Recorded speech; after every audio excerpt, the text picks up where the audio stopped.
They say all work and no play makes Johnny a dull boy. But there are a lucky few who get to play at work and make it pay. In fact, Apple Computer was put on the map by a couple of young men employing just such a strategy. Now a similar story may be unfolding near Dallas. Byron Harris reports. It's three-dimensional. It's texture map. It's Wolfenstein, one of the hottest-selling computer games in the world, in which B.J. Blazkowicz storms a Nazi bunker in search of Adolf Hitler. One of the reasons for Wolfenstein's success is texture mapping, a technique for giving surfaces realistic texture. That quality did not come easily. It is achieved by clever programs which squeeze the most out of a computer's components. Despite the frivolity at id, it's a lot of 16-hour days by programmers, artists, and designers that make the game successful.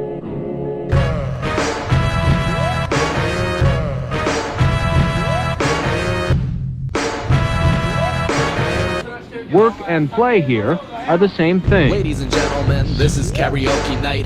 The only night that requires someone to hold me tight. To keep me back from these whack withering fucks when I spray them down. They're gonna have more holes than hermaphrodites. Grab the mic, feel the bumps like a doctor might. Fuck a kind word to reduct a fight. I'm taking it all, boy. They say that I'm hogging the portions. Always backing your girl like a homesick abortion. Like, this is a story about a young boy, unemployed, bastardized, coy, looking fuck with the loudest noise. Run Versace, run Versace, run Versace with a rubber band Itachi origami belt around my waist. What? Head indulged in black rap like the Burkas. Off the market, dirty black acts like a circus. What?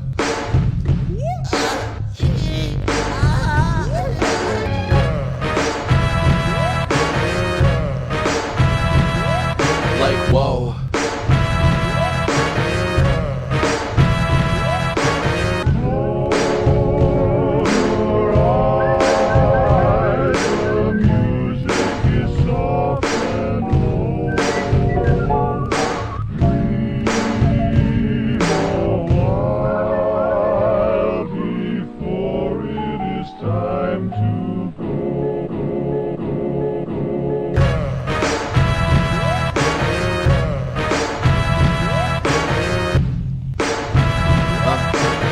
Yeah.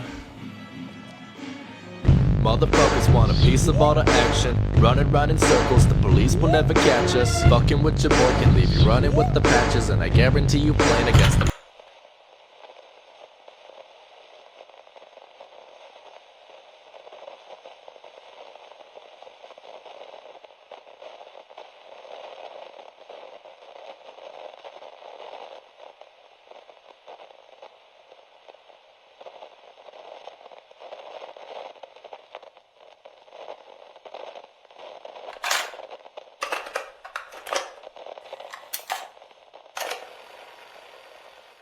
Carrie, you play in this film what I might describe as a damsel in distress, but a very unusual one in that you seem to be a very liberated, outspoken damsel. Is that what actually appealed to you about the part?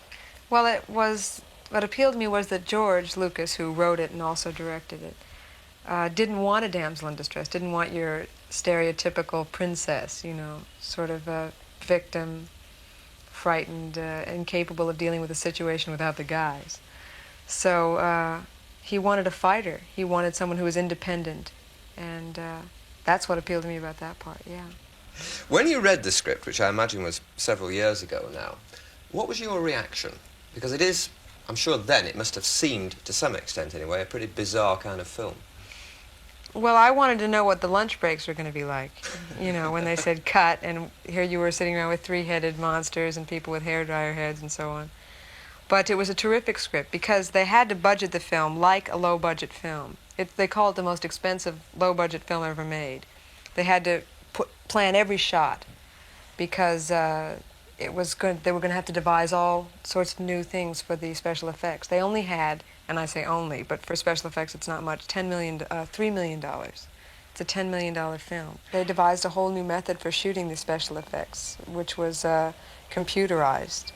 And they would have a memory, and it would just shoot the thing on against a blue screen, over and over and over and over and over and over and over and over and over and over and over and over and over and over and over.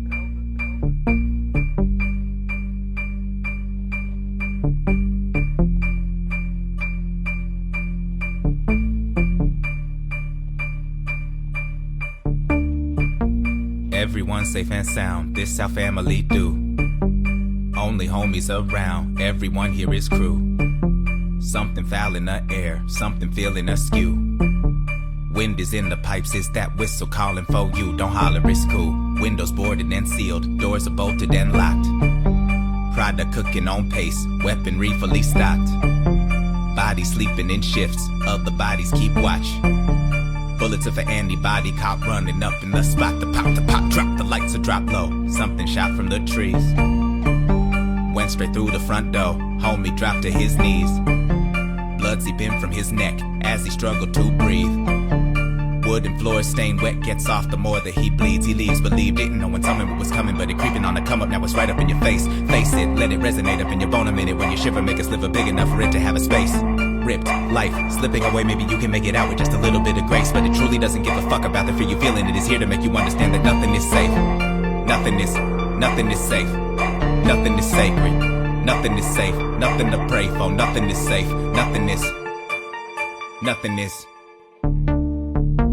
Cut the light and stay low. All is quiet and still. Peering through the window, staring over the field. Scent of death in the air. Nothing out there looks real. Close the homie's eyes, now is not the time to be feeling. Really load up, furniture, low walls, barricade you inside. Lose the lights in the hallways, everyone gon' be fine. Phone that no one should call starts to ring at one time. All the homies' eyes slide to it, then the ball split from the outside. The air rushes in, it's cold as fuck, bullets slapping like hail. My homie struck down, the mission has failed. The wood is split, splintered, chandelier falls and smashes. Hard glass and steel everywhere, and every throat screams in protest. You all are dying, and really will anyone care? Truth like death comes for everyone. Barely had to summon what was coming, it was creeping on the come up, now it's right up in your face. Face it, let it resonate up in your bone a minute. When you shiver, make it sliver big enough for it to have a space. Ripped, life, slipping away, maybe you can make it out with just a little bit of grace. But it truly doesn't give a fuck about the fear you're feeling. It is here to make you understand that nothing is safe. Nothing is safe. Nothing is sacred. Nothing is safe. Nothing to pray for. Nothing is safe. Nothing is. Death is coming for you, but you already knew that. Thought the click up brought you some safety up in this pack, but that didn't add up. Back up, stand up, strike a pose. What you got up, that's what they like, you suppose. They go rack up, stack up that stuff that you stole, but the fact of status wrapped up in black coat caskets cannot be ignored. Running so fast, it had an award. Homies got gas for cash from that score. Y'all could've made a dash just after one more, so you put up on the gas and smash round the corner. Only one man was sent to the coroner. Wasn't part of the plan, but damn, the fast forward whip was too quick to flip and fast forward. With the past smashed every wall, pillar and floorboard. Ashes to ashes, dust in the lung. Fired out when everything gasoline been poured. Last piece of action for you succumb. Just catch a glance of what could have done. There's something about how we walk, remind you of someone. You look and see a gun, a man with no face, a golden halo that could be the sun.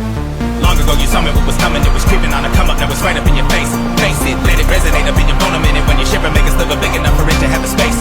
Ripped, life, slipping away, maybe you can make it out with just a little bit of grace. But it truly doesn't give a fuck about the fear you're feeling. It is here to make you understand that nothing is safe. Nothing is safe. Nothing is sacred. Nothing is safe. Nothing to pray for. Nothing is safe. Nothing is. Do you remember that white dress I wore all through the first film? I mean, unless you didn't see Star Wars, in which case, why are you here? So they put the dress on me the first day. They bring me to George. Takes one look at me and he says, "You can't wear a bra underneath that dress." So I say, "Why?" He says, "Because there's no underwear